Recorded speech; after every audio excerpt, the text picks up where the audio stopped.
Кино бол хүний төсөөллийг ойлгогдохоос дараалтаагаар бодит илэрхийлэлд оруулж буй зургийн цуглуулга юм. Гэвч төсөөлөл доторх юмс бүр нь кино бүтээгчдийн хүснээр илэрхийлэгдэх боломжгүй байсныг визуал эффектийн гих мэрэгжилтнүүд боломжтой болгожээ. Бид үн эртний үлгэр домог өнгөрсөн бодит түүхэн үйл явдлуудыг бичиг эсвэл аман ярианаас тархиндаа төсөөлдөг байсан бол өөрсдийн нүдэрээ зурган бүр хөдөлгөөнтэйгээр харах боломжийг олгосон нь гайхалтай биш гэж үү? 1957 оны Оскар Густаво Райландер гэх фото зургийн мэрэгжилтэн эрхмий нээлтээс эхлэн үргэлжилсэн энэхүү салбар нь дэлхийн кино ертөнцийг дангаараа ч иргэшээх цаг хугацаа ирсэн юм. Визуал эффектийн кино үйлдвэрлэлтөнд чухамхүү ямар шүү үйл ажиллагаагаар болон нөлөөтэйгээр оролцдог талаарх ойлголтыг та манай подкастаас ойлгож сонсоод дараагийн удаа кино үзэх сэтгэлгээтэй нь хэрхэн өөрчлөгдсөнийг мэдрээрэй. За амар сайн байцгаана уу үзэг сонсогчдоо. За манай Minute podcast-ийн дахин нэг шинэ дугаар эхэлж байна. Бид хоёр энэ удаа кино урлаг гэсэн бүлэг сэдвийн доорх кино үйлдвэрлэх visual effect гэдэг нэртэй шинэ дугаар ярих гэж байна. За тэгээ манай энэ дугаарын зочноор модель бүтээгч Алтан газрын Түмэн Эрдэнэ буюу манай Түмэн маань оролцож байна. За урилгын маань хүлээж авч подкаст хүрэлцэн ирсэнд баярлалаа. За баярлалаа. Подкастт орж оруулж байгаа чамд баярлалаа.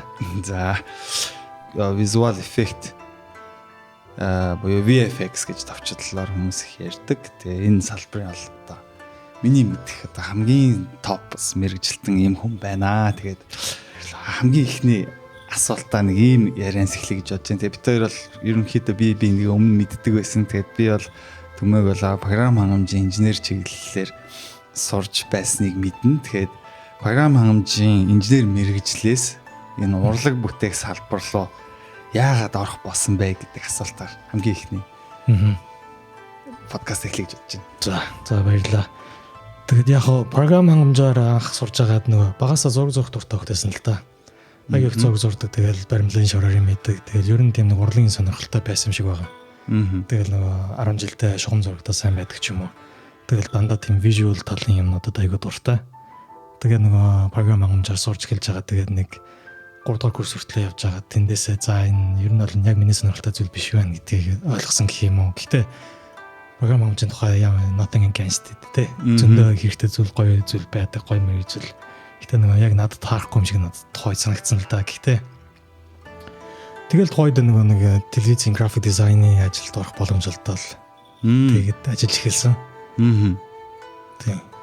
Тэгээд ер нь бол ажлын байрнаас болоод ерөнхийдөө бас шууд энэ өөр салбар руу орж эхэлсэн мэт хамгийн анх. Тийм, тэгжилж болно. Яг нэг програм хангамж талдаа гэхээр нөгөө заавал нэг компьютер дээр аягүй их цаг өнгөрүүлдэг. Тэгэл яг нэг талаас адилхан тэгэн гол нөгөө график дизайн гэдгийг өөрөө нөгөө чөлөө цагаараа хөгжүүлээд сураад зөндөө програмуудын сураад эхэлсэн. Тухайдаа тэгэл ажилд ороод тэндээс илүү сонирхолтой болоод тэгээ нөгөө миний яг зурдаг баримлаар юм идэг тэд нартай илүү дөхөө байсан юм уу? Багасаас кинонд аягүй дуртай тийм л хөвтэйсэн. Тэгэн гол тэрнтэй илүү гоё нийцж ажиллаж байгаа юм шиг санагдал. Тэгээд програм хангамжаа өгөхөд энэ чиглэл рүү орсон. Одоо яг ажиллаад хэдэн жил болцсон бай ер нь кино урлагийн салбарт ажиллаад. Яг кино урлагийн салбарт ажиллаад гэх юм бол яг энд ирээд би нөгөө одоо Австрали улсын Сидней хотод ажиллаж амьдардаг. Тэгэн гол энд ирээд сургууль төгсөөд тэрнээс хойш одоо яг жинхэнэ яг эндхийн AAA гэж ярьдаг тийм тоглоом фильм индустрид ороод 6 дахь жилдээ ажиллаж байна. Яг Монголд бол тэгэхээр нөгөө бүр өмнө нөгөө яг л нөгөө үн цагаас эхлээл ажилласан гэх юм бол тэгэл 10 жил иймэрхүү тэгэл 3D модель тиймэрхүү мэгэл авчихсан. Хичээлж болно л доо. За баярлалаа. Одоо ингээд үргэлжлүүлээд хэдүүлээ. Манай Түмээтэй бол бүр илүү сайн танилцах байх. Тэгээд түүний мэрэгжлийн талаар маш олон зүйлүүдийг ярилцсан. За яг нэвтрүүлгийн энэ хэсгээр би спонсороод орд. Тийм спонсорын талаар мэдээлэл хүргэе. За энэ удаагийн манай дугаараар бидний алтан түнш чимэгэ компанийн EVA буюу Intelligent Virtual Assistant ухаалаг виртуал туслахын талаар мэдээлэл хүргэх гэж байна. Ерөнхийдөө энийг сонсч ирсэн байна. Нөгөө нэг юу лээ? Ерөнхий сайжруулах юм л нэг жимэгэ гэдэг нэг баахан мим болоод тэр мөн үү те. Тий. Тэгээ айгүй алдартай айгүй гоё харагдаад шүү дээ. Тий. Тэгээ бас яг сайн мэдгүй л дээ. Одоо яг бид нар бүгдээр мэдэн шүү дээ. Одоо ингээд Siri гэдэг ч юм уу те маш их олон virtual assistant одоо дэлхийд тэр зөндөө байдаг. Тэгээд яг монгол хэлээр ажилладаг. Монгол инженерүүд бүгдээр монгол яг програм хангамжийн инженерүүд химэл оюуны инженерүүд ажилласан юм айгуу тийм бид нэр өөрөөсөө бахархаж болох нэг юм бүтээгдэхүүн. Тийм үү. Ямар гоё. Болоо гарцсан байгаа. Тэгээд энэний талаар манай энэ удаагийн дугаарын алтан тушаар ажиллаж байна. Тэгээд давуу талуудын дор тий. Нэгдүгээр бүх одоо сошиал медиа сувгуудаа холбож харилцагчтай хариу өгөх боломжтой. Ийм байна. Тэгээд энэс гадна болохоор химэл оюун суурилсан учраас монгол хэлээр бол маш сайн ойлгоно.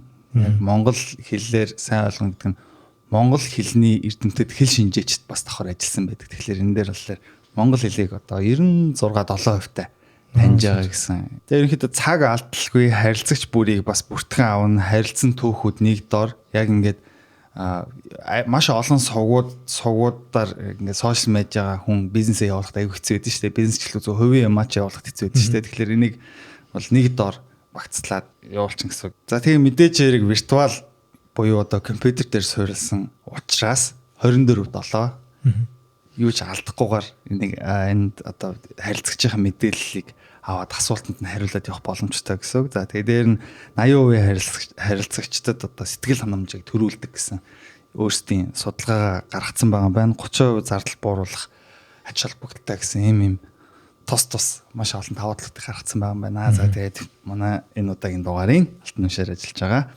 Chimige Systems компани EVA харилцагчийн үйлчлэгийн туслахад баярлалаа. Бүгдээрээ хэрэгжилж үзээрэй. Би бас хэрэгжилж үзнэ. За яг энэ хүрээд аялаа яг үндсэн хэсэг рүү орё гэж бодож байна. Тэгээд үндсэн хэсгийн хамгийн ихний асуултаар би 21-р зууны кино үйлдвэрлэл яаж өөрчлөгдсөн бэ? Тэ VFX-ийн талаар тэр доторх бүтэц зохион байгуулалтууд яаж өөрчлөгдсөн бэ гэдэг талаар асууя гэж бодож байна. Зөв. Тэгээд одоо 21-р зуунд яалч нэг компьютер програм хангамжтай технологийн талаас бүх юм айгүй их хөгжсөн байна. Сүүлийн одоо 10-20 жилд те. Тэгэхэд одоо жишээ нь би ихтэй өөрөөх мэддэг зүйлээ ярина л да. Тэгээ VFX дээр суурилсан. Тэгэхээр өмнөх мэдгүй зүйлээ сайн мэдгүй. Тэгэхээр одоо жишээ нь одоо намайг Монголд байдаг байхад одоо нэг хүн ингэж хийж чадах байсан хэмжээний одоо компьютерийн хүчин чадал, тухайн програмын хүчин чадал бол одоо 10 жилийн дараа ихэд 15 жилийн дараа ихэд ямар их өөр болсон бэлээ. Тэгээд тэрнтэйгээ харьцуулагдаад одоо маш их хэмжээний ажлыг нэг хүн хийх боломжтой болж байна. Тэр тусмаа одоо нэг Mandalorian гэл нэг миний ажилласан гэдэг кинон дээр самцын үндэс ирсэн биш үү? Тэгэнгүүт одоо энэ кинон дээр ашигласан тэр анхны нэг тэр технологийн тэр болонгод бүгдээрээ 10 жил өмнө хэд ямар ч боломжгүй байсан зүйлс одоо тэгээд GPU, computer software-ууд яаж хөгжиж байна, gaming engine-ууд яаж өгч байна. Одоо тэгэнгүүт маш хэмжээний цаг, мөнгө бүх юмыг хүний хүчийг хэмнэх тийм боломжууд бий болж эхэлж байна л. Тэгэхээр бас нэг нэсний аягүй их шин дэвшилтүүд л авчирч байгаа гэсэн үг л дээ 21-р зуунд. За хоёул яг сая VFX гэж ярьсан маа үзэгч сонсогчдод бас хоёул илүү задлж ярил зүгээр ах. Ер нь VFX-ийн тухай хоёлоо дэлгэрэнгүй ярил. VFX дотор би зүгээр судлахад маш олон төрлийн одоо position мэргэжил одоо албан тушаалууд байдаг гэж харсан. Тэгэхээр ерөнхийдөө VFX-ийн тухай хоёлоо дэлгэрэнгүй ярил. VFX гэж юу вэ? VFX одоо ерөнхийдөө яг нэг кинонд гарч байгаа бүх эффектүүдийг нэг 2-3 төрөлд хувааж болно л да. Special effects, VFX. Тэгэнгүүт одоо VFX гэдэг одоо миний мэргэжлэх юм бол одоо моделер мэргэжилтэй VFX-д ажилладаг, моделер хийдэг. Тэгмээд VFX дээр одоо ер нь бол үйлдвэрлэлийн одоо шат дамжлах шиг ажилладаг гэсэн үг. Тэгэхээр одоо альва нэг shot одоо нэг юм зураглал байлаа гэж бодоход тэр VFX-үүдийн бүх пайплайнаар нэг цахаас нь гараад яг үйлдвэрийн дамжлагаар дамжиж байгаа юм шиг гараад эцсийн талд нь гарч ирэх хүртэл зөндөө олон тэм департаментуудаар дамжиж явдаг. Тэгэнгүүт би тэдний одоо яг моделер гэдэг тэр дамжлага дээр л байна гэсэн үг. Тэгэхээр би нэг сайн юм мэдгүй хүмүүс тайлбарлахдаа бол нэг модон утсан хүүхэлтэй жишээгээр тайлбарлаж өгдөг л тоо. Тэгэхээр илүү ойлгомжтой л. Тэгвэл одоо жишээ нь ингээд утсан хүүхэлтэй нэг одоо жүжиг хүн болгон мэдэнтэй. Тэгэнгүүт за одоо би жишээ нь одоо тэр утсан хүүхэлтэй киноны ихлээ утсан хүүхэлтэй одоо баатарны загварын гаргадаг хүн нэг концепт артист гэдэг хүн байна те. Цаасан дээр зургийг зураад концептыг гаргалаа. Утсаар татдаг тэр яг зөвхөн моделийг гаргалаа гэсэн. Тэр концепт артыг одоо жишээ нь бид нар аваад над шиг хүн аваад модельер хүн аваад модоор зороод хийж гэнэ гэсэн баримлаар ч юм уу те. Тэр хүн нь олонгод би. Тэрийг компьютер дээр хийж гэсэн мэдээж. Тэгэн гол нь тэр компьютер дээр нь за тэр модоор зорцсон байгаа юуг нь texture artist гэдэг хүн аваад будна те. Ямар шил байх хэвээр юм мод байх хэвээр төмөр байх хэвээр юм уу. Улаан бол улаан гэх өнгийн тавьдаг хүн texture artist те. Тэрний дараагийнх нь болохоор look dev artist гэж юм. Тэр хүн болохоор одоо нэг түрүүн одоо энэ металл юм уу мод юм уу те. Мод юм бол хэр барцаар байх юм те. Металл юм бол хэр гүлгэр байх юм, шил нь хэр ямар байх юм, шил нь ямар төрлийн шил яалмаз юм уу, зүгээр шил юм уу те. За тэрийг хийлээ. Тэгэн гот нь одоо нэг утсан өгөлтэйгээ одоо харьцуулахад утсын залгадаг хүмүүс байна. Тэгэн гоч одоо утаснаас нь татангууд ингээд одоо дүр үзүүлдэг шүү дээ одоо чинь анимат хийхэд тулд. Тэгээ тийм хүмүүс нь ихэд rigging artist гэдэг хүмүүс үүсдэг. Тэр хүмүүс тэгэхээр дотор нь ингээд зангидаа за энэ мөр нь ч юм те тохоон нь ч юм хуруугаар нь ч юм эндээс энэ бариулаас цэцдэг юм бол энэ хөдлөн гэдэг тэр тохион компьютер дээр хийдэг хүмүүс байна. Тэрний дараа тэрийг нь аваад яг тэр утсыг нь татаад бэлэн болцсон юм хөдлөгдөг хүмүүс байна. Тэр нь одоо аниматор хүмүүс байна. Жүжиглүүлж бүжиглүүлж гэсэн үг шүү дээ. Хөдөлгөөн оруулна гэсэн те анимашныг хийж байгаа хүмүүс аниматор гэдэг тусдаа мэргэжил байна. Тэнгууд нь тэрэн дээр нь одоо гэрэл тавьдаг гэрлийн артистууд байна. Тэгээ модern chapter-ийн гэрэл тавьж байгаа шиг яг ингээл утсан хөлтөөр хийсэн байгаа тэрийг нь гэрэл тавьдаг хүн байна. Гэрэл дээр нь камерын тавьдаг хүн байна тусдаа. Тэрийг нь бүгдийг нь рендерлдэг pipeline хийж юм уу те тиймэрхүү төрлийн хүмүүс байна. Рендерлээ гаргаад ирсэн ямиг нь одоо тэр камераар одоо зураг авч байгаа. Тэр утсан хөлтөд зургийг аваа гаргаад ирэнгүүт бүгдийг нь одоо After Effects шиг програм дээр бүгдийг тавиад давхарлаад хамгийн сүүлийн байдлаар бүгдийг базаад идэг comp artist гэдэг ч юм уу. Яг энэ маягаар одоо ингээд дотроо бас өшөө зөндөө олон задарч болно. Зөвхөн feature artist байх уу, scroll зөвхөн environment те санал ширээ байшин барилга хийдэг хүн байх уу, hard surface artist байх уу гэл дотроо бас илүү specialized байж болно. Animation дотроо бас зөвхөн facial animation хийдэг хүн байх уу, mocap artist байх уу, motion capture гэмнүүдийг нь clean up хийдэг хүн байх уу гэл зөндөө олон задарч болно л та. Ерөнхийдөө ингээд тайлбарлах юм бол яг л юм утсан өгөлтэйгээр яаж байгаа юм шиг. Тэгэнгүүт хамгийн анх одоо pipeline гэж яриад байгаа нь одоо монголоор бол одоо pipe одоо юм шаланг шиг юм нэг цахаас нэг юм ороход л нөгөө талаар нь ингээд гарч ирдэг байх хэвээр. Тэгэнгүүт нь одоо аль нэг газар очиод ингээд бүглэрчлөө гэж мөхөрлөлчлээ гэж бод. Тэрийг нь очиод занглааг нь гаргаж яадаг, засч яадаг бас pipeline TD гэдэг хүмүүс байна. Тухайн үед нь шууд юм засаал тэр ажил одоо тэр pipeline-аар ингээд тасралтгүй гараа явдаг те. Тэгээ студ болгоо өөрсдөө гэсэн pipeline та. Тэгээ би яг нь өөрийнхөө студийн тийм нарийн шиг юм угаасаа ярьж болохгүй, зөвшөөрөл авахгүй. Гэхдээ яг ерөнхийдөө тэр pipeline-ууд студиуд бүгдээр байнгын хөгжүүлж яадаг, байнгын сайжруулж яадаг, програмууд бичиж яадаг. Тэгээ хүсэлтүүд оруулж яадаг. Наад шиг хүмүүс нь за энэ болохгүй нэг мэрэн гэл тэрийг нь студент, программистууд нь бүгдээр нь засаал. Тэгэл киног аль болох аль хурдан хамгийн хурднаар яаж дуусгаж хийж болох уу гэдэг нэг тиймэрхүү. Ерөнхийд нь VFX-ийн тухай ингээд одоо VFX студ гэж ямар хөө студ байдаг тиймэрхүү ямар хөө юмнууд хийдэг байвал нэг тиймэрхүү юм юм даа. Багийн бүрэлдэхүүн бол бас амар төсөр идэм юм те. Сая ингээд юуг нь сонссон чи яг би одоо яг нэг утсан хөлтэй гэлсэн чи нэг тийм тоглоомын үйлдвэр ингээд явж байгаа юм шиг надад санагдлаа л та сая яг тиймэрхүү юу. Харин тэгээ энэ давхар болгон дээр нэг өөр төрлийн артист ер нь бол бүгдээрээ артистууд байт юм те. Артистууд байна. Бас айгүй их technical хүмүүс бас байна. За. Тийм. Production талын хүмүүс бас маш их байна. Одоо жишээ нь 300 артист л гэж цаана ихэд 100 юм уу 200 тийм зөвхөн production хүмүүс байна. Production coordinator, production manager, producer те. Тэгээ одоо тэр олон хүмүүс ч хоорондоо ингэж одоо манай департамент ажиллаад дуусахад Түмэн Эрдэнийн дээр 3 хоног ажиллаад дуусахад дараагийнх нь буддаг байна 2 хоног ажиллах хэвээр тэр нь яг ингээд тэр schedule-ыг нь гаргадаг бас production талын координаторууд маш их байна. Айгуу чухал хүмүүс. Бид нэр чинь байж ил. Тэгэхээр одоо нэг зөв дарааллуудыг гаргах нь шүү дээ. Зөв дарааллуудыг гаргана гэсэн. Тэгэхээр тэр schedule чинь бүтэн жилээр одоо шоуны турш гарсан байна. Гэтэ яг лөөс нааш цаашаа хөдлөх юм байдаг л хэл та. Тэгэнгүүт нэг тэр тусмаа одоо над шиг ч юм уу тийм артистууд, school team, technical programming team хүмүүс чинь бас нэг хоорондоо нэг сайн ярьдаг хүмүүс биш те над шиг одоо ингээл тэндээ оруулна те. Тийм. Тэгвэл тэд нэр хүмүүсийн дунд нь ингэж яг гүүрэн болж өгдөг хүмүүс их хэмлэлтийн production хүмүүс байдаг гэсэн үг л те. Ер нь зүгээр процентоор бодож үзвэл одоо яг за артистууд байгаа. Тэгээд яг production талын хүмүүс нь байгаа. Энэ хоёр ингээд харьцааг нь бодвол хэд хэд харьцаатай вэ? 100% бол 100% бол production талын хүмүүс за бас нэг 30-30% нь баг байх бах шүү. Оо тийм үү. Бас олон юм байна те тэгэхээр. Вау. За тэгээд VFX гэж ийм амар том департмент байд юм байна те. Манай үдээс сонсогчд бүгдээрээ бас маш гоё дэлгэрэнгүй сонсч мэдэж авлаа. Би бас зөндөө юмтай танилцлаа. Тэгээд энэ дээр яг одоо таны өөрийн чинь яг одоо мэрэгжлийн талаар наривчилж ярил яг моделийн артист гэдэг моделийн уран бүтээлч гэдэг байгаа тий. Тэгэхээр моделийн артистын яг үүрэг зорилго нь юу вэ? Одоо энэ дээр ямар одоо хүнээс одоо зарчим гэдэг ч юм уу тий. Одоо илүү тийм ялгаатай тийм ажлын байрны тодорхойлолтод гардаг бай. За модельер бол ерөнхийдөө баримлчин л гэдээ ойлгож болно. Компьютер дотор баримл хийж гэн те. Эсвэл одоо хадаас хаддаг хүн ч юм уу те. Компьютер дотор л бүх юм хийн гэсэн үг шүү дээ. Модельер хүмүүс тэгээ дотроо ерөнхийдөө нь хаах юм бол яг хоёр том хувааж болно. Нэг нь болохоор органик, нөгөөх нь hard surface. Тэгээд яг модельер одоо жишээ нь том студид туулах тусмаа илүү нарийсаад явдаг. Гэхдээ ерөнхийдөө бүх артистууд нь бүх төрлийн моделийг хийж авах чадамжтай байх хэрэгтэй гэдэг. Тэр нь expectation ерөнхийдөө тиймэрхүү байдаг. Студ болгоноос шалтгаална л да бас.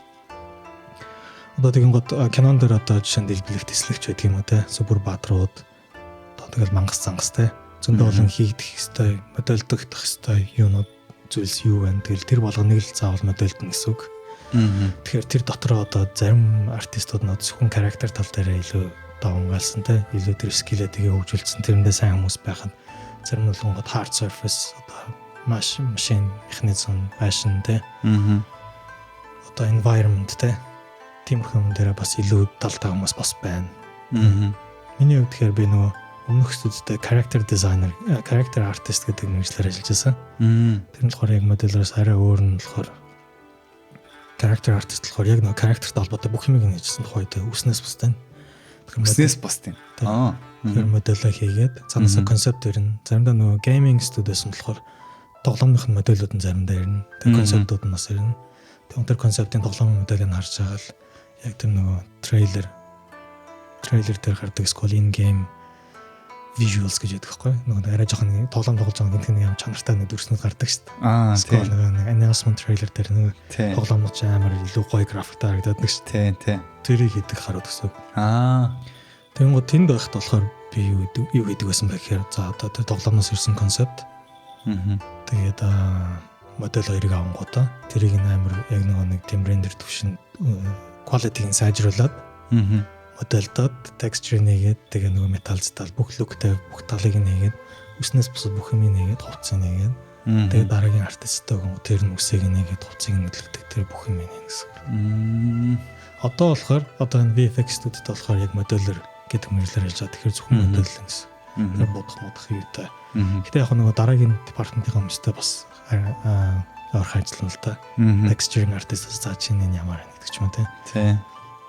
Тэгээ дараагийн одоо өнгө яг texture гэдэг тэр өнгө гэж ирсэн шүү дээ. Өнгийн тавьдаг. Тэгэхээр одоо яг таны ажил бол одоо яг нэг юм ямар ч өнгөгүй нэг юм ингээ гаргаад идэх байна шүү дээ. Тийм. Одоо яг модель ирэх юм бол зүгээр нэг юм заарл юм байх нь шүү дээ. Гэхдээ нэг жоохон өнгөтэй төсөөлж идэг бах те. Дотроо бодох та за нэг ийм одоо хүн жишээл характер хийж ивэл иймэрхүү арьсны өнгөтэй юм гарах бах та гэдэг чинь тэрийг бодож хийхгүй бол хэцүү бах те. Үгүй юу? Тийм. Тэгэл нэг яг тэр surface detail гэж гэдэгт орно. Тэгэн гол одоо тэр texture-ing нөгөө дараагийн департаментаа ойрхон ажиллана гэдэг нь бас энэ дээр гарч ирнэ л дээ. Тэгэн гол одоо жишээ нь хүн хийлээ гэж бодоход яг тэр surface-ийнх нь одоо миний хийх зарим ажлыг нь бас texturing artist одоо бид хоёрын ингээ нөгөө хийх юм ингээ давхцдаг нэг хэсгүүд гарч ирнэ л дээ. Одоо энэ металл дээр байгаа энэ овн товн юмнууд дээ шүү дээ. Одоо чинь ингээ damaged металл байлаа гэж. Тэгэхэд би тэрийг нь модельдох хэрэгтэй юм уу? Эсвэл texture artist нэг зураг авчираад те texture тавиад тэрийг нь овн товн болгох юм уу? Тэгвэл за чи энэ нэг юм уу? Би энэ нэг юм уу? Үндсэн моделийг нь бол би хийчихэд тэгвэл за тэгвэл чамд би ингээд тэрийг одоо sculpt хийгээд баримлдаад өгчих юм бол чамд илүү тустай байна уу гэх юм бол би тэрийг нээгээд дараагийнхаа өндөө өгнө. Дараагийн texture artist. Тэгэхээр би стил тэр тухай бодож ин л гэсэн үг л дээ. Одоо за энэ хэрэг харагдах юм те гэрэлд яаж харагдах юм? Үнэхээр хэрэгтэй мэж байгаа мэрэггүй мэж байгаа мó. Тэгэл дараагийн texture artist нь ямар хөө хэмжээний юм хийх гэж байгаа гэдэг тэр хүнтэйгээ бас ярилцсан гэсэн үг л те. Тэгээд цаанаас requirement-ууд нь ер нь нэг том студид ажиллахаар бүх юм нь айгүй тодорхой байдаг. Айгу баг цаг. Одоо тэгээ бид нар чинь амар олон хүмүүс яж байгаа бүгдээрээ ингээл энэ яах юм бол ангаараа сууж явах ерөөсөө юу байхгүй. Цаг баг байхгүй. За намайг яг ажиллуулж эхлэхэд л юу яана гэсэн. Одоо нэг production coordinator-ууд нь бүгдээрээ за энэ түмэн ажиллаа хийж эхлэхэд урталт нь юу хэрэгтэй гэдэг юмнууд нь чигсаалтад нараа. Тэгээд бүгдээрээ бэлэн болсны дараа за ихэл ингээд 3 хоног энэ дээр ажиллаа шүү. Гэдэг. Тэгэхээр нөгөө ямар сул зөксөө зайгуул ажиллана гэсэн үг. Тэгээд шууд тэр 3 хоногтоо за тэрийгээ тааруулаад бүх юм аян гэсэн. Тэгэхээр одоо том production цаанаасаа одоо юу ч энэ одоо моделийг хийхэд ийм концепттэй шүү гэдэг юмнууд нь аль хэзээ ингээд чамд юм юу байд юм бэ те одоо documentation байд юм байна те бүгд юм байна те. Тийм. Одоо жишээ нь ингээл одоо алдартай одоо франчайзууд ш Superman, Batman одоо юу гэдэг те өөр creature гэж байд юм уу. Тэнгууд одоо ингээд над шиг юм гарууд ч юм уу скол ингээд дотор нь өөр концепт артистууд ч юм уу.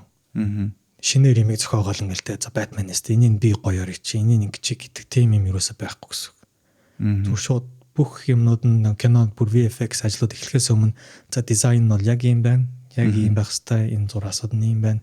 Ихэнхдээ бүгдээрээ ингээд яг бүгд тодорхойлцсон. Зургийн нөгөө л модель нөгөө бодит ингээд нөгөө юм prop entry-сэн байдаг тэр prop entry-ийн зургийг аваад артистууд digital entry-д одоо жишээ нөгөө Batman-ы digital гэж нэг яриад байгаа юм болохоор нөгөө нэг одоо жишээ нэг Batman ингээл үсэр зам сараагаал ингээл амар аюултай юм тийм шүү дээ. Тэгэхэд одоо тэр жүжигчний чинь бас ингээд бид нар чинь байшин дээр сүрүүлээд амиргүй шүү дээ. Тэгэхээр компьютер хийхэд бол тэр хүний digital double-ыг компьютер хийж гэсэн үг байхгүй. Тэгэнгүүт одоо бүх юмуд нь тодорхой болцсон байна гэсэн. Тэгэнгүүт одоо би бол ахиж ингээд амар заавал юм figure out хийх гээд цаг зарцуулаад байхгүй. Бүх юм тодорхой. За яг энийг модель гэл тэр нэрэл модель гэсэн. Тэгэнгүүт ажил хамаагүй smooth явна л. Тийм байна те. Тэгээ нөгөө тэр тусмаа одоо амар хэмжээний мөнгө зарцуулагдсан одоо тиймэрхүү том прожектууд дээр тэгэхгүй юугаа чи юу хүсэж байгааг мэдгүйгээр шууд ингээл VFX эхлэн гэж байхгүй. Тэгэхээр яг юу хийх хэвээр бүх юмнууд нь requirement-ууд нь цаанаасаа ингээд надад ирэх мэдээлэлүүд байна. School тэр нь дээр манай lead supervisor-ууд ингээд харцсан бид нарт яг ийм л юм хэрэгтэй. Энэ asset-ыг ямархуу төвшөнд ингэж л ашиглана гэсэн тийм requirement-ууд байгаа бол заавал үнэхээр ингээд харахгүй бол харагдахааргүй тийм нарийн деталуудыг ингээд бүх юм дээр хийгээд байна гэсэн үг байхгүй. Тэгэхээр тэр кинонд тэрийг яаж ашиглаж ийн тэрэндээ тааруулаад ажиллаа юм гэсэн үг л дээ. Тэр бүх юм айгуу тодорхой тэр нь айгуу зүгээр. Тийм байна. Ер нь маш тодорхой байж иж угаасаа явахгүй бол амар асуудал үүсгэх юм байна тий. Чи ч гэсэн мэдгүй л гэдэг чи нөгөө юм дээр бас энэ сэдний зургийг олно. Тий одоо яг юу гэж motion capture энтер гэж хийж лээсэн л да. Дөрөд яг тэгэл motion capture одоо ингээл кинон дээр бид нар яг нөгөө нэг хүн хийж чадахгүй болохгүй юмнуудыг энэ motion capture-аар тэр ригүүдийг авчдаг бах те хүнийх нь. Тэгэл ийм хөдөлгөөнүүд ингэж хийн гэдэг нь давхар бүх хийжсэн юмнуудаа давхар хийжтэй юм бэл. Тэгэхээр safe зарим нэг зураг авалтаа магадгүй камерын өнцгөө жоохон онцгой хийсэн ч юм уу те тийм тохиол replace хийх зорилгоор тэгээ хийжтэй юм бэлээ те. Тий. Тэгэл яг нөгөө дараа нь яг edit-ээр хийгээл харангуут ч нөгөө нэг артистийн гар нь байх хэвээр газар байхгүй ч юм уу те. Энийг ингээ бариулах гэсэн чи тэгээ барьсан ч гэдэм. Тэр бүхэн дээр тэгэл гарыг нь шууд replace хийдэг ч юм уу. Тиймэрхүү ажлууд айгүй хийгдэн. Зарим кинон дээр төлөв яач тийм байна. Зүгээр жирийн хүн чинь cyborg болсон явж идэм биш үү те. Нэг гар нь модель те. Вау. Наад ч гэсэн мэдээгүй юм шүү. Тэ хүний яг биений партуудыг ингээд хэсгүүдийг юу ачт юм бэ те. Орлуулчт юм байна те. Тийм. Одоо тэгээ нөгөө нэг одоо жишээ нь юу яадаг шүү дээ. Одоо амар нөгөө үлгэрийн баатрууд шүү дээ. Одоо Game of Thrones дээр одоо жишээ нь ингээд нөгөө луу мууга илээл байгаа шүү дээ. Тэгээ гоц тэр ч хамгийн хэцүү хэсэг байхгүй. За зураг авч үжигчнээ ингээд юм илүүлээ зургийг авчлаа. Тэгээ гоо яг тэр зураг авч байгаа тэр гарын дээр нь за ингээд нэг цэнхэр юм илүүлчлээ гэж бод. За ингээд CG-гээр ингээд гой луугаа хийжлээ. Тэр хоёр хооронд нийлүүлээ жинхэнэ шиг харагдуулахын тулд тэр ч аягүй хэцүү байхгүй. Тэгээ гоо тэр гарын цуг ингээд хийчих юм бол бараг л амарх. Тийм үү те. Вау. Гэрэл сүдрийг нэг гэрэл сүдэртэй болгоод тааруулчих гэсэн үг байхгүй. Тэгэл яг нөгөө тухайн шаардлагаас шалтгаалаад янз бүр л байна л да. Тэгэл нөгөө олон гарах шийдвэрүүд нэг л гэсэн үг л дээ. За кино бүтээгчид маш гоё сая хийн төглөө шүү. Тийм.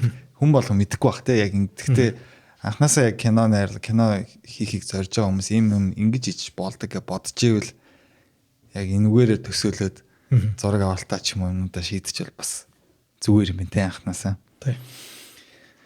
За кино ерөнхийдөө бүтцэн 3 хуваагддаг шүү дээ. Тэ pre-production, production, post-production гэдэг яаж байгаа. Тэгээд би зүгээр ойлгохдоо VFX department яг VFX-ийн одоо алба хөө тэ VFX-ийн department дийлэнхтэй pre-production-д ажиллахгүй. Pre-production зүгээр одоо commenting маягаар ажиллана гэдэг. Тэгээд яг зураг авч явах хоёр мэдээж CGI ч юм уу тиймэрхүү юм орсон тохиолдолд маш их одоо зарим хүмүүс мэдхгүй үгүүдийг хэрэглээд иж магадгүй эднийг бас тайлбарлахгүй. CGI гэдэг нь болохоор computer graphic generated image тий. Яг кинон дунд орж ирдэг ногоон скрин ч юм уу эсвэл ногоон юм объект оруулж ирээд ногоон хувцастай хүн ч юм уу тий. Ингээд тэрийг replace хийдгийг хэлээд байгаа шүү дээ. Тэгэхээр CGI орж ирэх үед жоох орж ирэн тэрнээс бусдаар л хэвшин би post production ажилладаг гэж бодсон. Тэгсэн чинь одоо хоёулынхаа яриагаар бүх хэсэгт ажилладаг юм шиг надад сонсогдож байна. Тэгэхээр яг энэ pre production-д яаж ямар байдлаар ажилладаг вэ? Post production-д яаж ажилладаг вэ? Яг production-ийн үед яаж ажиллах боломжтой вэ? Яг VFX department гэдэг яриул. Ямар дэжэр өөр төслүүд төр өөр л бахал та. Гэхдээ ер нь pre production дээр ийм юмнууд дээр илүү хийж болно гэж ярьлаа тий. Яг нөгөө одоо ер нь бол нөгөө индастри одоо 21-р зууны өөрчлөлтөд байна гэдэг шиг одоо жишээ нь Mandalorian гэл одоо саяхан хүмүүс баг мэдчихэл байгаа хэ нөгөө screen дээр ягаал нэрийг одоо марчаад байгаа нөгөө тэр дэлгэсний маань технологи маань нэр юу вэ? Харин би одоо зүгээр л хойд хэлээд дэлгэцэл гэж яриад байгаа ш. Тэрнээс биш яг технологийн нэрийг мэдэхгүй. Хойл яг тэг ойлгомжтой юм чинь. Тийм тэр яг манай студийн анх зохионсон амгийн анх нэг бүр хэмжээгээр яждаг нэг бахан шагнал мангал аваадсан технологи байхгүй. Тэгмээч өмнө нь болохоор одоо кинонууд яаж хийгддэг гэсэн бэ гэхээр post production VFX-үүд бол голдо post production дээр ажиллана. Дандаа хамгийн төгсгөл заа ингээд мэдээж нэг VFX supervisor нь зураг авалтан дээр нь очиод за яг тийм эффекттэй хэсгүүд дээр за энийг ингэж аваад ингэж аваа тий. Тэр нэрийг найруулагч нартаа зураглаач нартаагаа ярилцаад ингээд байнгын комменттэй хэлээд зураг аваад дараа нэг бид нар яг артист над чиг хүмүүс нь болохоор post production дээр дандаа мэдвэсэн бол Mandalorian дээр одоо шууд нөгөө дэлгэцэн дээр зураг гаргаад артистуудыг голтон зогсоож байгаа л тий. Зураг аваад камерын live update хийгээд тэхийн тулд одоо нэг environment цаана гарч байгаа уулахад тус байт юм уу те харгагийн shipment-нууд нь өмнө нь нэгдэх хэрэгтэй болчихсон байхгүй. Тэгэхээр энэ тэгэл ер нь бол байнга ингэ солигдож байгаа л юу гэсэн. Тэгмээд одоо өмнө нь бол дандаа сүүл ажилладаг байсан бол одоо болохоор бас эхлээд environment-ийг нэгээд тэгэнгүүт тэр нь бэлэн болсны дараа дэлгэцэн дээр зургийг гаргаад зураг авалтаа хийгээд тийм маягаар одоо ажилладаг болж байгаа гэсэн. Mandalorian-аас өмнө Mandalorian бол одоо арай нөө special кино шүү дээ. Тэрнээс өмнө VFX department яг pre-production буюу яг зураг авалт эхлэхийн өмнөх production-ийн үед яаж ажилладаг байсан бэ? Яг pre-production яаж ажиллах боломжтой байсан бэ? Тийм янз бүрийн кино байгаа хэл та. Гэхдээ зүгээр тэр боломжуудыг энэ л хоёлоо зүгээр ярилцъя гэж бодсон. Зөв. Яг pre-production дээр бүр ингээд тусгаалan ингээ хөгжүүлсэн team студиуд байна. Зөвхөн pre-production дээр зөвхөн нэг previs гэдэг юм хийдэг. Одоо ч амар previs.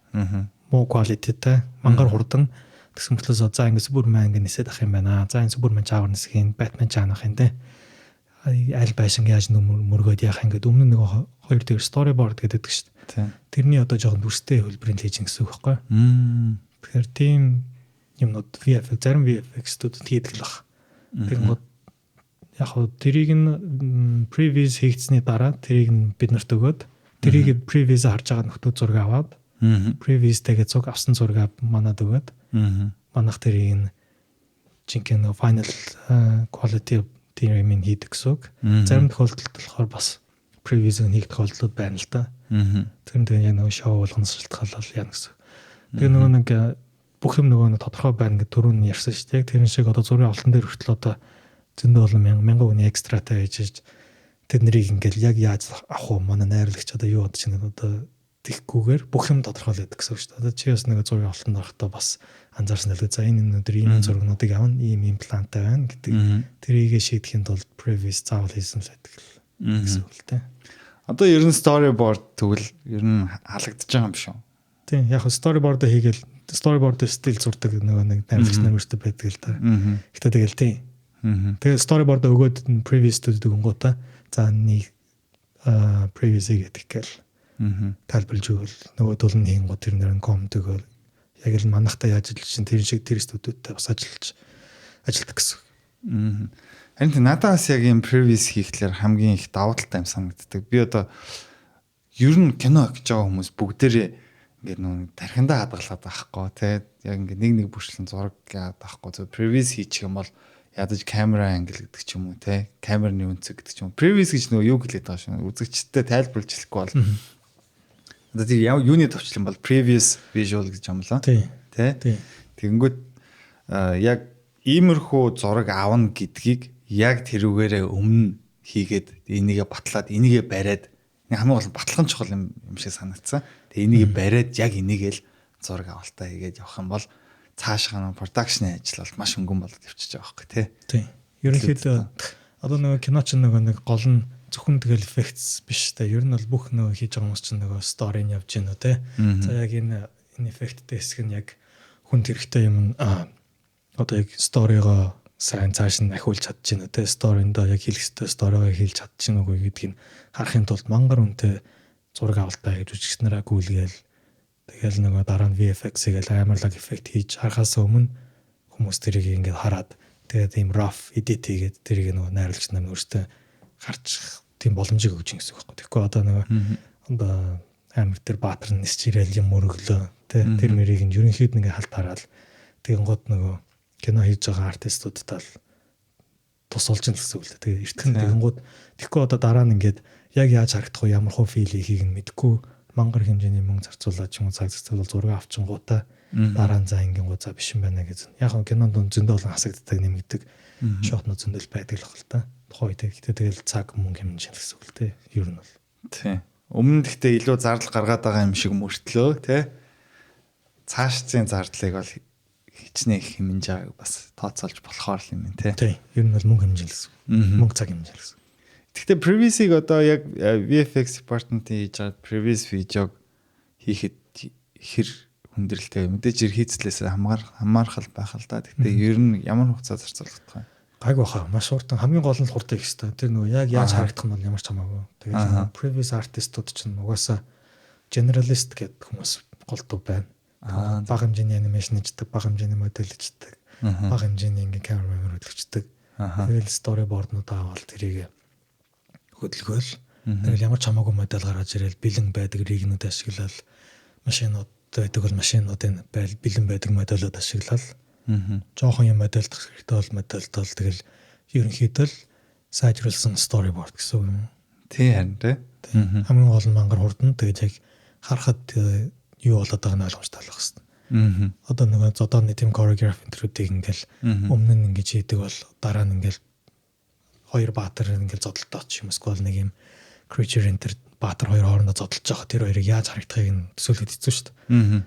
Тэрийг л одоо асуудлууд байвал тэрийг figure out хийгээд камерыг ингэж тавил зүгээр юм тэгж тавил зүгээр юм ингээл найруулагчтайгаа тэгэл зураглаас нартайгаа яриад энэ нэг юм тэндээс ингээд анханасаа засаадсаа явчихна гэсэн үг л дээ. Эрт засаа явчихна гэсэн үг. Тийм байна. Сая яг нэг амар гой сонирхолтой асуулт орж ирж байна. Сая зодооны choreograph гэдэг ч юм уу гэд ингээд ярьж штэ тэ. Одоо зүгээр ерөнхийдөө одоо motion capture буюу одоо цэгээр ингээд хүмүүсээс нөгөө нэг choreograph нь авчиж байгаа штэ тэ. Тэгээ ер нь энэний ингээд сан ер нь хангалттай байдгүй юу ч хийхэд. Яг нэг кинонд болохоор дандаа нөгөө юу л байгаа л та. Айгүй custom animation-ууд л тэгээ голдоо нөгөө хүмүүсээ хайр хийж аал яг хөдөлгөөд тэгээ тэрийг компьютерт оруулж ирээд яаж байгаа бах. Тэр яг тэр санг юунд ашиглана гэдгээс шалтгааллах л та. Одоо previous дээр болохоор тэр чинь мангар хурдан зүгээр л анимашн яг жинхэнэ шиг харагдахгүй гэсэн мөртлөөсөө. Одоо зарим тохиолдолд одоо зөвхөн тэр бүр хүн ингээд гүйж байгаа бол заавал гүйлгэж хэрэггүй нэг юм хөдөлгөөнгүй хүн ингээд камерны урдуур явуулдаг ч юм уу те. Previous ч бол гол нь тэр. Тэрнээс бол заавал final animation шиг ингээл хүн одоо гүйж байгаа мууж байгааг хийлгэхгүй ч байт юм. Эсвэл яг тэр гүйлгэж байгаа ч юм эсвэл зодолж байгаа тэр зодооны choreography хиймээр байгаа бол тэрийг тэр нэр илүү цаг зарцуулдаг ч юм уу.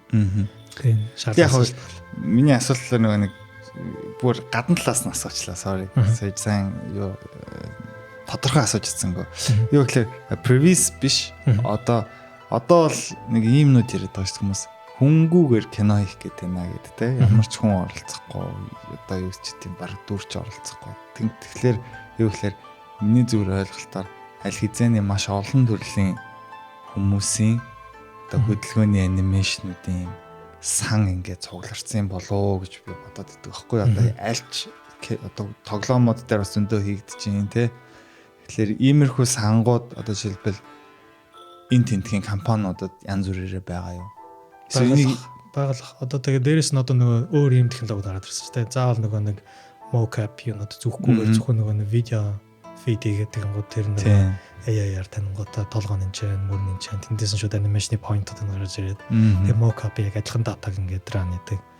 Одоо тэр ингээд амар сайж ирчих юм бол заавал нөгөө хүмүүс студид очиод нөгөө сенсоруудтай хувцсан өмсөл тэггүйгээр амар олон хэмжээний видеонууд зөндөө тэд нарыг хийгээл модель трейн хийгээл тэрийг ашиглаж болно гэсэн. Тэгэхээр надад боломжтой юм шиг. Яа. Бүгдээр л ажиллах болтон да. Тэгээ VFX-ийн салбарынхан ер нь л баг өөрсдөл кино гэх юм байна дөө. Өөр хүмүүс ирэхгүй болоо. За, үнцэн хэсэг дээрх би хамгийн сүүлийн асуулт асуух гэж байна. Тэгээд энэ нь болохоор хоёлоо өмнө подкаст эхлэхийн өмнө ярилцж ирсэн асуулт. Тэрний үгээр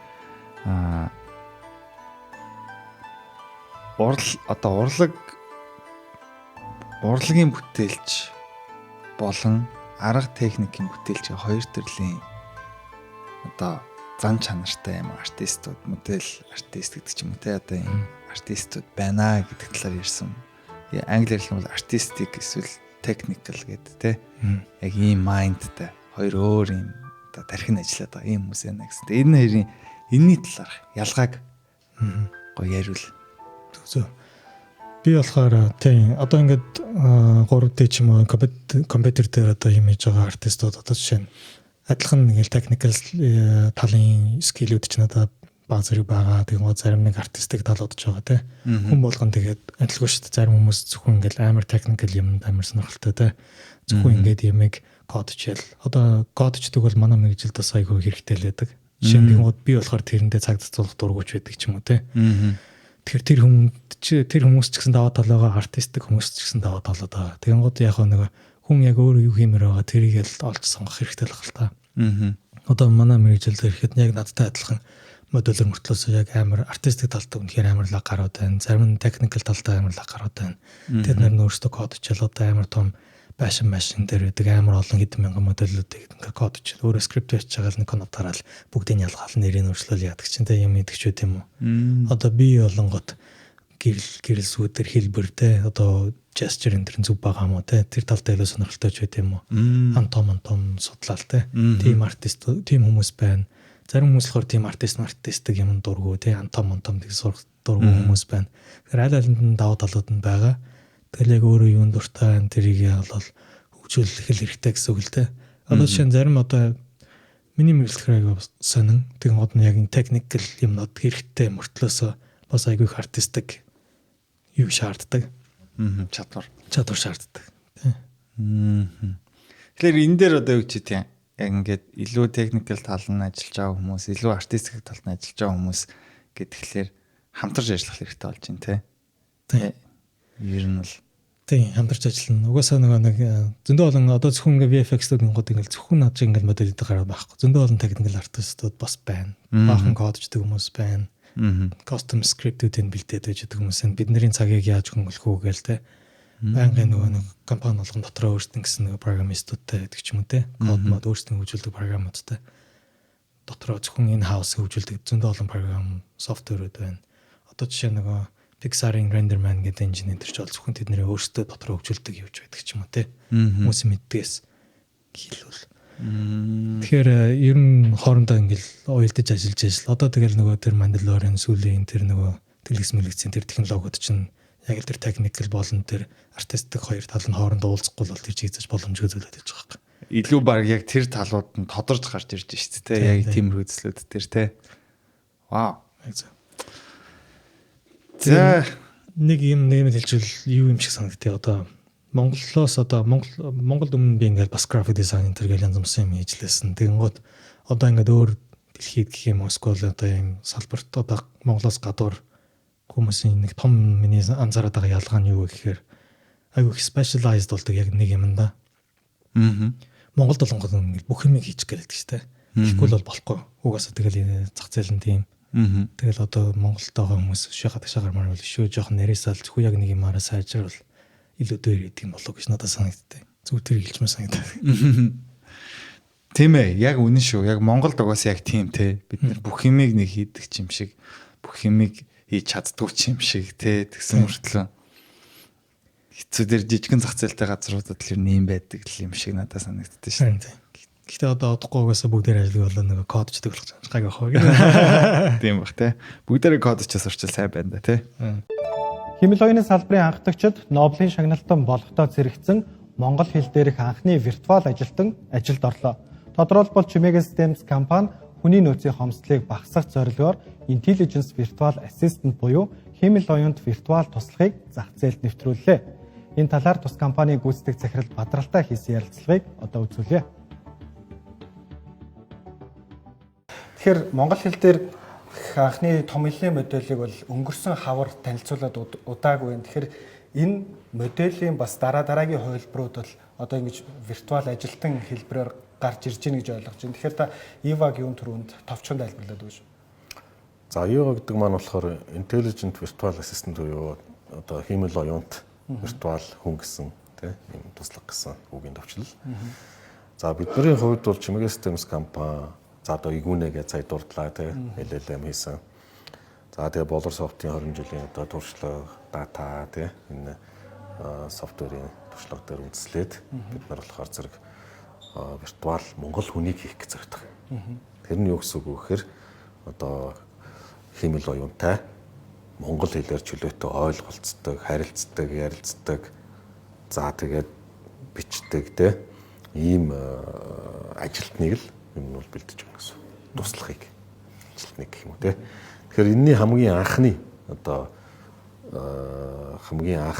виртуал ажилтан маань бол энэ харилцагч үйлчлэгийн төвийн ажилтан гэдэг Ива гэсэн ийм нэртэйгээр гарч байгаа. Одоо ажилтан гэж нэрлэж байгаагийнх нь учир нь хэн нэгэн энэ виртуал системийг бол ажилд авах шаардлагатай болох нь шүү дээ. Тэгэхээр яг ямар төрлийн бизнес эрхэлж байгаа хүмүүс ямар зарчмаар энэ системийг ашиглаж болох вэ? Ер нь яг яаж ашиглах вэ? Тийм одоо ингээд олон үйлчлүүлэгчтэй одоо үйлчилгээний худалдааны бизнесийн бүх байгууллага энэ үнийг хэрэгжилж болно. За тэгээ бид нар хамгийн эхний ээлжинд бол одоо Ива маань юм 5 хүний харилцааг зэрэг аваа явуулдаг тийм 5 виртуал ажилтнтай буюу одоо 25 харилцааг зэрэг аваа явуулдаг тийм чадамжтай ийм багцаар санал болгож байгаа. Тэгэхээр зэрэг энэ дээр бол одоо харилцагчийн үйлчилгээний төв гэж байдаг тийм байгууллагууд одоо мохон байгууллагууд бүгд дунд хэмжээний байгууллагууд гэсэн одоо кол центр гэдэг юм харилцагч үйлчилгээний төвтэй болсон байна. Энэ байгууллагууд бол маш одоо өндөр үр дүнг авчирна гэж харж байна. За баярлалаа. Тэгээд надад одоо хамгийн сүүлийн эцсийн асуулт үлдсэн байна. Тэний юу гэхээр одоо хүртэл ажилласан уран бүтээлүүд дундаас хамгийн их юм авсан, хамгийн их үлгэр жишээ өөрт чинь болж чадсан хамгийн одоо сургамжтай гэдэг ч юм уу те хамгийн happy одоо хамгийн аз жаргалтайгаар ажилласан энэ төсөл чинь шилдэг гэвэл ямар төсөл байсан бэ? Тийм одоо ингээл яг түрүүний чамайг хэлэхэд би бодж байлаа. Тэгэнгүүт яг энэ ингээл гээд яг сонгоод авахаар яг нэг нь санаад мөхөр яг орж ирэхгүй л байна. Гэтэ яг энэ индастрид ороод би өмнө нөгөө гейминг индастри тэр in-game cinematic тийм их юм гэж одоо VFX-д орж ирээд тэгээд амар том юм үйлдвэрийн нэг юм араан л болж ажиллаж шүү дээ. Тэгээд эндээс одоо ганц сурч байгаа ч юм уу ойлгож байгаа нэг юу гэх юм бол төлөвлөгөө ямар чухал вэ гэж агиих ойлгодог. Одоо тэрийг бүр ингээд Монголд идэх хүмүүс хэлжмээр санагдах байхгүй. Production coordinator-ууд ямар хэрэгтэй вэ те. Хүмүүс нь цаана яаж координат хийж энэ ажлуудыг яаж тэгхгүй тэгэл зүгээр ингээд ангаагаал суугаад ах юм бол хийж ажиллахгүй шүү дээ. Тэгэхээр энэ олон хэмжээний энэ олон артистууд те бүгдээрээ нэг юмнаас specialized болсон тэр артистууд цаана тэднийг нь хөдөлгөж яадаг production coordinator, producer-ууд, manager-ууд тийм хүмүүсийн одоо юусе баг Монголд баг тийм хүмүүс би баг байд юм уу сайн мэдэхгүй л. Тэнгууд одоо энэ VFX-үүд орсноос хойш олонгод энэ хүмүүс үнэхээр нэр энэ ажлыг цааш нь явуулахад бол амар том үүрэг үүсгдэг хүмүүс. Тэгээ амар invisible яг ингээ хийсэн юм аа үзүүлэх юм бол байхгүй. Миний мэрэгчлэн төрч бол айгүй гоё штэ. Шууд нь за би энийг модельцсан ингээл тэрийг гаргаад болохгүй 3 дээр хевлэн тавьчихдаг. Өөрөө юм модельдэл баримтал тэрийг гаргаад ирдэг. За энийг нь одоо характер гүйж байгаа юм бол за би энийг модельцсан. Ширээн дээр аяг байж байгаа юм бол энэ аягийг саналыг гэж хэлчихдэг. Тэгэхээр production coordinator-ууд энийгээд хэлчих юм байхгүй ч гэсэн амар том үүрэг үүсгдэг юм шиг санагдав. Тэгэхээр тэр нь айгүй их ойлгож байгаа айгүй их сурсан гэх юм уу. Тэр зүйл юм уу да. Nice. За баярлалаа түмээ. За өнөөдөр манай нэвтрүү подкастын дугаараар кино үйлдвэрлэх visual effect-ийг биднэрт бүр маш гоё тайлбарлаж ярьж гисэн баярлалаа. Тэгээ хоёлаа дахиад нэг дугаараар хоёлаа ярилцвал болох уу? Болно. Илүү гоё арт талаасаа тий. Энэ удаа хоёлаа кино урлагийн талаас ярьсан бол илүү арт талаас нь дахиад нэг дугаар хий гэж бодож байна. Тэгээд дараагийн дугаар уулзцгаая. За баярлалаа. За баярлалаа.